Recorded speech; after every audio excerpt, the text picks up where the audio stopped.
My pond was getting overrun with algae and I fixed it for free.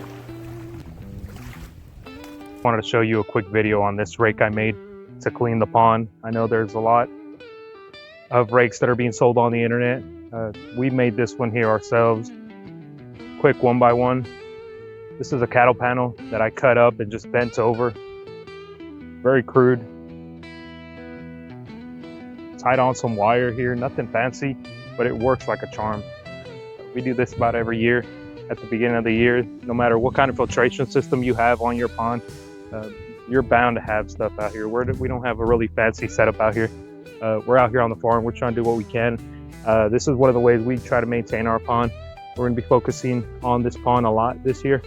Trying to clean it up, trying to make it nicer. We'll bring you guys along as we try to make this a lot nicer, but this is a really quick way to make a nice rake for your pond. I've seen these for $200–300 on the internet.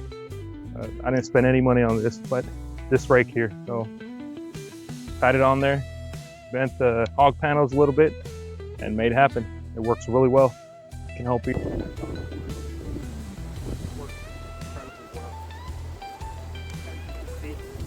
Pulls out a lot of material. Whenever you guys are doing this, make sure you guys go through your piles. Just found this little guy here. We're gonna let him go.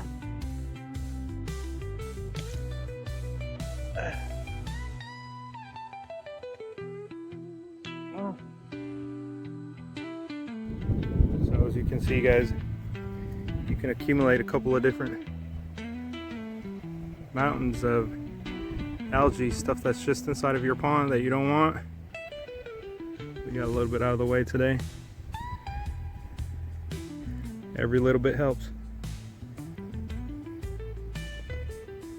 Regular rake, piece of 1x1, and a bent up hog panel. That's all you need. A little elbow grease, a little sweat. Everything counts.